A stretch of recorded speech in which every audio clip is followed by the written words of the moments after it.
Pada episode sebelumnya, wajah semua orang yang hadir menjadi jelek ketika mereka merasakan tekanan ini karena mereka telah menemukan bahwa kelima sosok ini sebenarnya semuanya adalah elit Bansheng.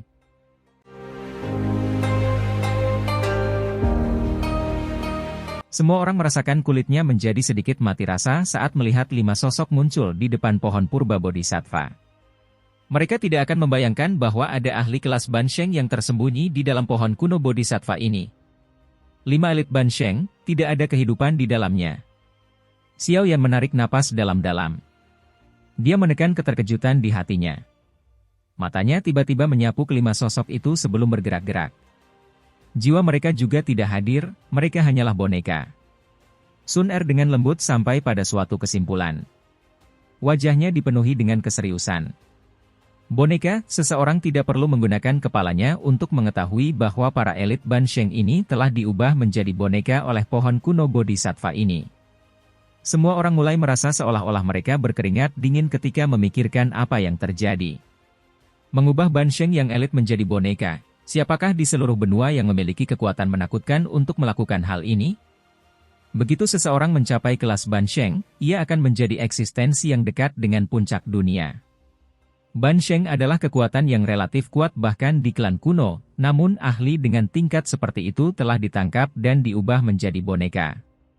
Pemandangan ini niscaya membuat semua orang yang hadir merasakan hawa dingin di hati mereka.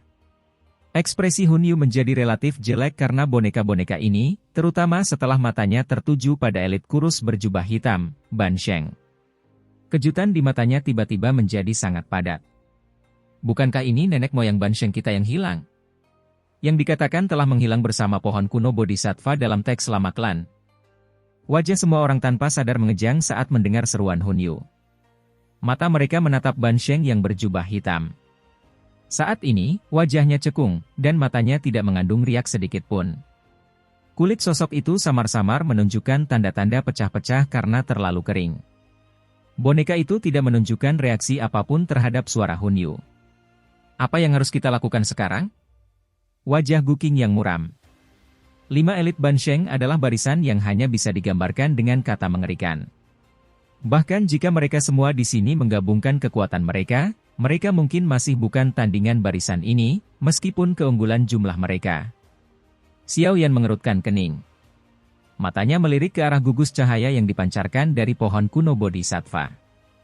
Hati bodhisattva ada di depannya. Dia benar-benar tidak memiliki ketegasan untuk menyerah begitu saja. Kita harus mampu melawan elit Bansheng jika kelompok kita bergandengan tangan. Mata Xiao Yan menatap barisan di sampingnya.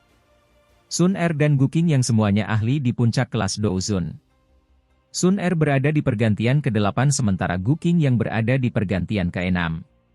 Menambahkan Xiao Yan, yang kekuatannya sebanding dengan ahli perubahan ke-6 atau ke-7, serta Cailin, Xiao Yi, Yun Yun, Qing Cheng, Gu Hua, Gu Li, dan yang lainnya harus mampu bertarung melawan elit Bansheng.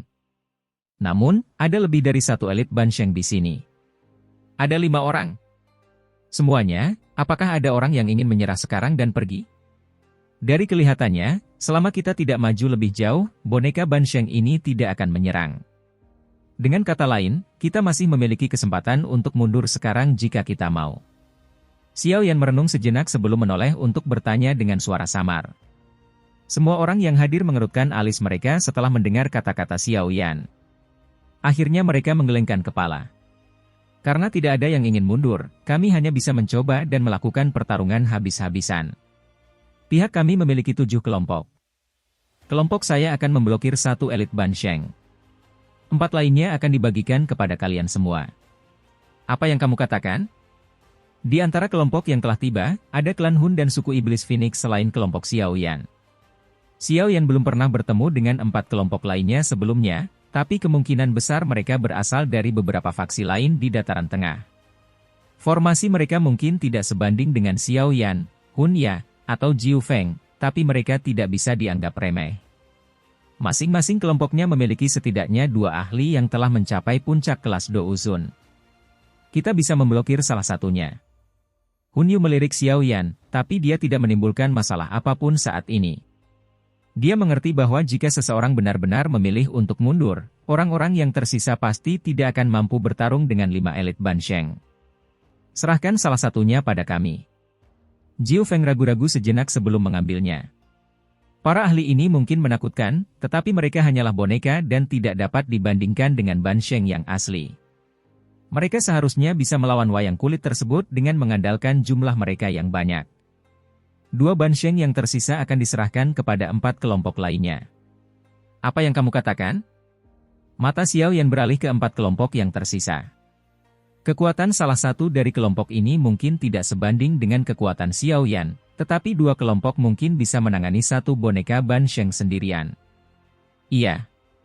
Orang-orang di 4 kelompok saling memandang setelah mendengar kata-kata Xiao Yan. Setelah itu, mereka melihat ke tempat di mana hati Bodhisattva berada sebelum mengangguk dengan keras. Mereka rela mengambil resiko karena godaan hati Bodhisattva. Karena tidak ada yang keberatan, ayo serang. Xiao Yan perlahan menghela napas. Ekspresinya menjadi sangat serius. Ini adalah pertama kalinya dia melawan elit Ban Sheng. Meskipun kekuatan bertarung boneka ini tidak sebanding dengan Ban Sheng asli, pada akhirnya ia tetaplah seorang ahli yang dapat dianggap sebagai Sheng, tidak peduli bagaimana orang mengatakannya. Apapun yang sedikit pun berhubungan dengan kata ini dapat dianggap sangat kuat. Xiao Yan perlahan mengambil 3 langkah ke depan setelah kata terakhirnya dibunyikan. Douqi bersiul dari dalam tubuhnya ke segala arah. Bang! Mata kosong kelima boneka seperti patung yang tidak bergerak itu tiba-tiba mendarat pada Xiao Yan ketika dia mengambil langkah ketiga ke depan. Mata kosong mereka tetap mengawasinya ketika salah satu dari mereka melangkah maju dengan gaya berjalan kaku dan tidak biasa. Itu muncul di depan Xiao Yan dalam sekejap. Sosok itu tidak berbicara saat telapak tangan menakutkan itu menghancurkan ruang dan menghantam Xiao Yan dengan kecepatan seperti kilat. Xiao Yan menghentakkan kakinya ke tanah saat boneka Ban Sheng menyerang dengan ganas. Pilar lava raksasa melesat keluar dari tanah dan bertabrakan dengan keras dengan boneka tersebut. Namun, pilar lava, yang cukup kuat untuk memaksa Do Uzun bintang 9 mundur dan mengeluarkan darah, hanya menyebabkan boneka Ban Sheng bergetar. Angin palem yang ganas terus menghantam Xiao Yan tanpa perubahan apapun. Lebih dari selusin pilar Douqi yang sangat kuat tiba-tiba bersiul dari belakang Xiao Yan ketika serangan boneka Ban Sheng hendak menyerangnya.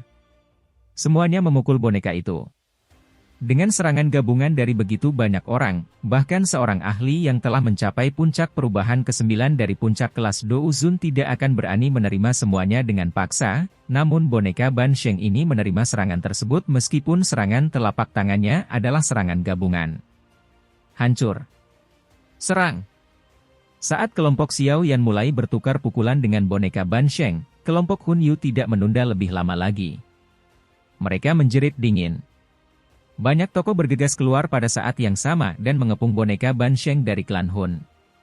Leluhur, kami akan membantu meringankan rasa sakitmu. Hun Yu memandangi boneka berwajah cekung itu dan berbicara dengan suara pelan.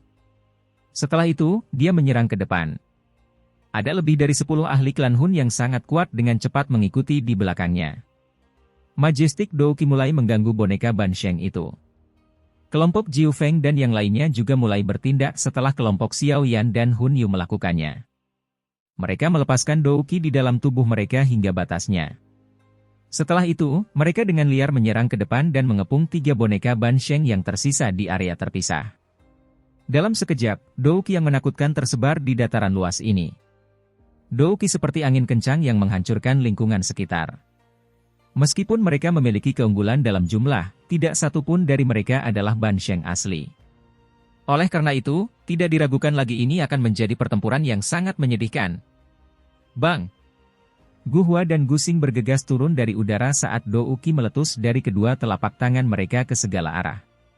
Douqi mereka dengan keras menabrak bagian belakang boneka Ban Sheng itu, namun serangan mereka yang sangat ganas tampak seperti batu yang tenggelam di lautan ketika mendarat di boneka Ban Sheng. Tubuh mereka bergetar sementara kekuatan mengerikan mengikuti lengan mereka dan menyerbu ke arah mereka. Gu! Dengan pantulan kekuatan yang begitu menakutkan, pertahanan Gu Hua dan Gu Xing langsung hancur. Tubuh mereka terbang kembali sebelum mereka segera diterima oleh beberapa tetua sekte bunga. Kedua belah pihak sudah bertukar pukulan selama 20 menit sejak mereka mulai bertarung. Di pihak Xiaoyan, tetua sekte bunga akan kehilangan kekuatan bertarung mereka untuk sementara jika mereka bersentuhan dengan angin kencang dari boneka itu. Untungnya, Xiaoyan, Gu Qingyang, Sun Er, dan pilar kekuatan utama lainnya sangat kuat. Oleh karena itu, mereka dapat dengan kuat menahan boneka Ban Sheng ini. Serang kepalanya!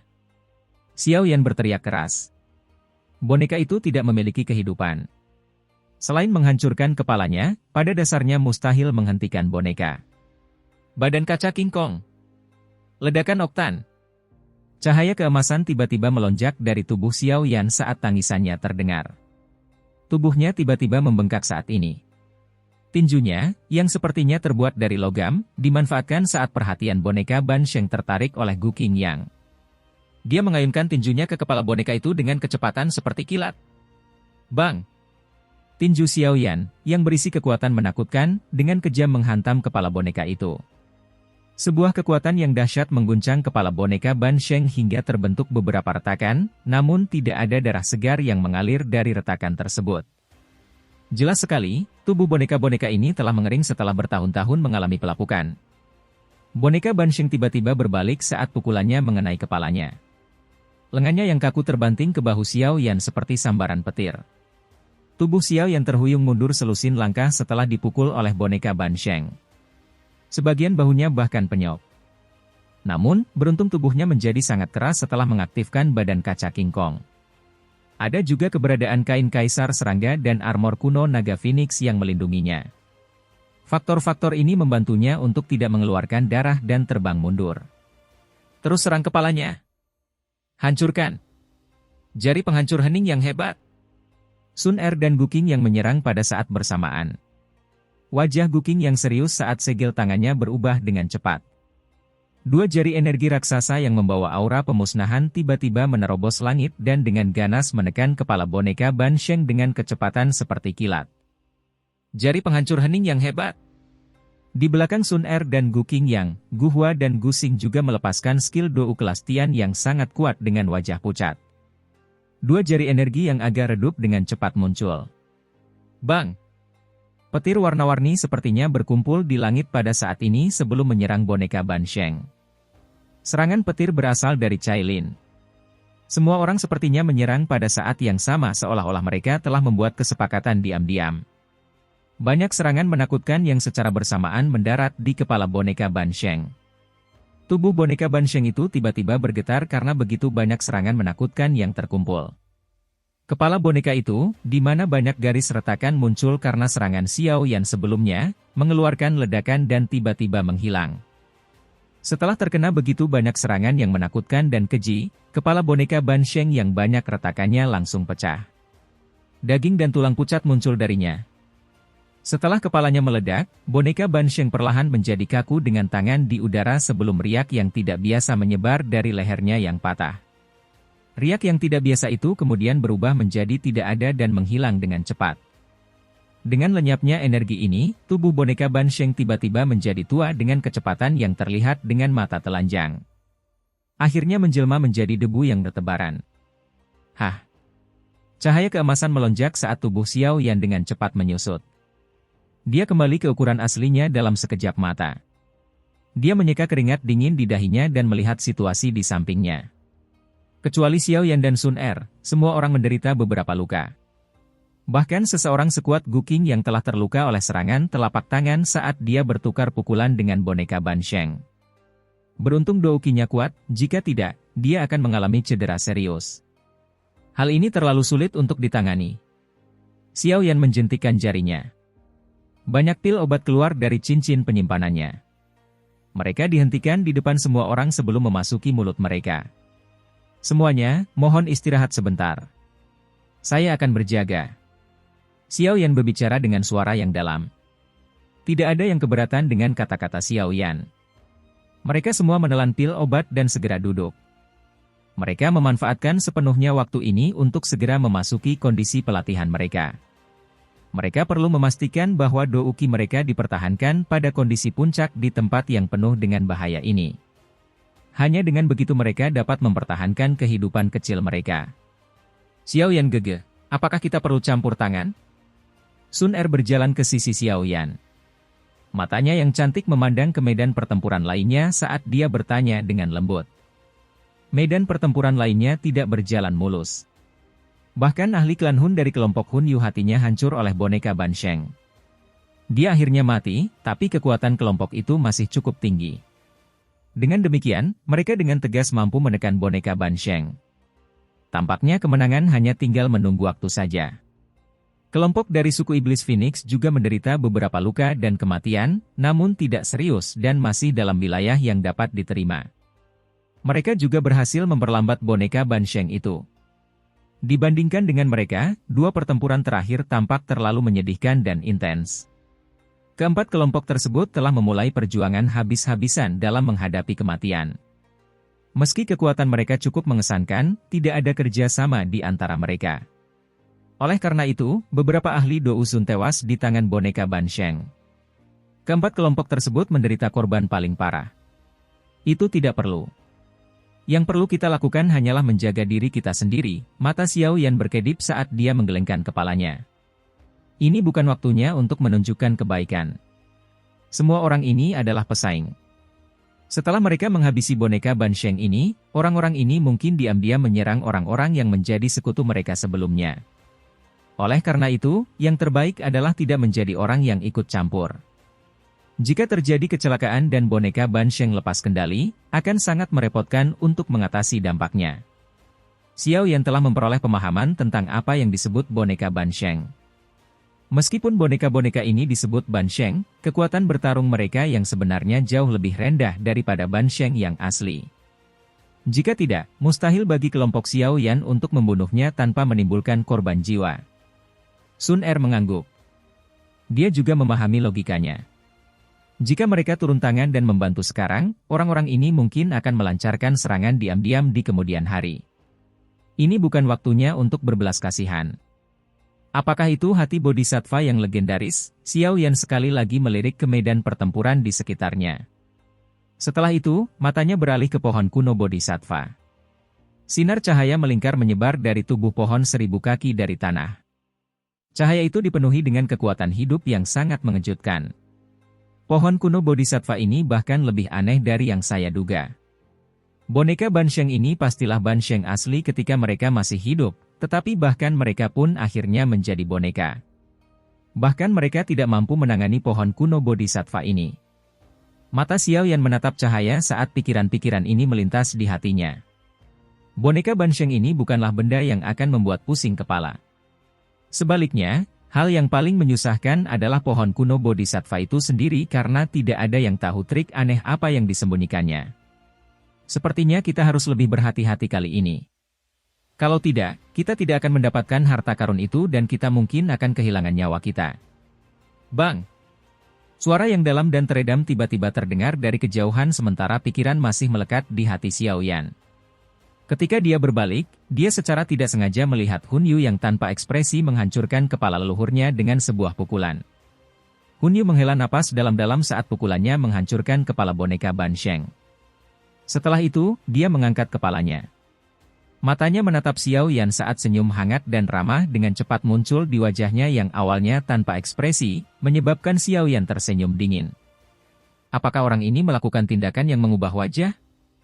Setelah kelompok Hun Yu menghabisi boneka tersebut, dia segera menyuruh kelompoknya duduk dan memulihkan Do Uki mereka. Yang jelas, mereka juga kelelahan akibat pertarungan besar tadi.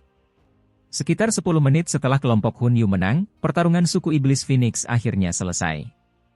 Setelah membunuh sekitar 3 ahli Heaven Demon Phoenix, kepala boneka Ban Sheng meledak setelah memberikan kesempatan. Sialan! Ekspresi Jiu Feng suram saat dia dengan kejam menendang mayat boneka itu. Mereka telah mengorbankan 3 tetua suku Iblis Phoenix yang kuat untuk menyelesaikan hal ini. Harga ini tidak bisa dianggap kecil. Jiu Feng menghirup udara dalam-dalam dan menekan amarah di hatinya.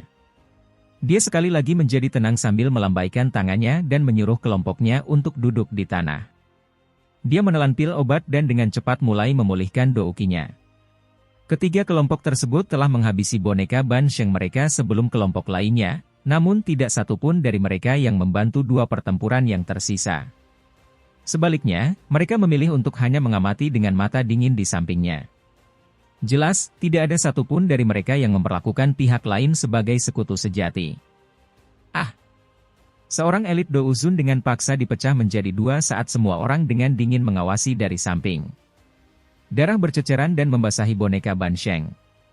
Pada saat yang sama, 15 ahli, yang matanya sedikit memerah, mengeluarkan angin kencang di waktu yang hampir bersamaan, dan angin itu dengan kejam menghantam kepala boneka Ban Sheng. Bang! Terhadap sejumlah serangan tersebut, tubuh boneka Ban Sheng bergetar ketika kepalanya pecah. Riak dari ledakan itu menghantam selusin ahli di dekatnya dan menyebabkan darah bergejolak di dalam tubuh mereka. Seteguk darah segar tanpa sadar dimuntahkan. Mereka benar-benar menderita kerugian berdarah karena bisa membunuh boneka Ban Sheng ini. Setelah pertempuran ini berakhir, pertempuran terakhir berlanjut selama beberapa menit sebelum boneka terakhir Ban Sheng akhirnya terbunuh. Orang-orang yang melawan boneka terakhir menggunakan metode mempertaruhkan nyawa mereka untuk melakukan serangan, mengorbankan 5 orang dalam prosesnya. Kelompok orang terakhir terbaring lemah di tanah setelah kepala boneka Ban Sheng diledakkan. Mereka bahkan tidak ingin menggerakkan satu jari pun. Setelah boneka Ban Sheng terakhir berubah menjadi debu, kelompok Xiao Yan, yang telah beristirahat selama beberapa waktu, perlahan membuka mata mereka. Aura mereka hampir pulih sepenuhnya dengan bantuan pil obat. Mata Xiao Yan beralih ke pohon kuno Bodhisattva setelah melihat semua orang di kelompoknya telah selesai memulihkan diri. Sesaat kemudian, dia berkata, situasi selanjutnya pasti akan jauh lebih berbahaya. Oleh karena itu, saya menyarankan mereka yang kekuatannya belum mencapai bintang ke-6 dari kelas Douzun tetap di sini dan berhenti maju lebih jauh. Semua orang ragu-ragu setelah mendengar saran Xiao Yan. Mereka segera mengangguk sejak boneka Ban Sheng muncul. Tidak ada yang tahu apakah ada cobaan lain yang lebih berbahaya di masa depan. Jika kekuatan seseorang tidak mencapai sasaran, ia akan mencari kematian dengan masuk. Ketua Sekte, kalau begitu, kami akan menemani Yanran dan tetap di sini. Kamu harus menemani Kepala Pavilion Junior. Beberapa tetua Sekte Bunga saling memandang dan berbicara. Meskipun mereka sadar bahwa mereka tidak cukup diberkati untuk menikmati manfaat dari pohon kuno tersebut, mereka tetap berharap agar Sekte Bunga mendapatkan sesuatu. Saat ini, Yun Yun cukup kuat dan dia memiliki semacam hubungan dengan Xiao Yan. Jika dia menemukan peluang bagus, dia akan mendapatkan manfaat tanpa akhir. Ini, kalau begitu, kamu harus berhati-hati. Yun Yun ragu-ragu sejenak sebelum mengangguk. Dia tidak punya harapan untuk merebut harta karun.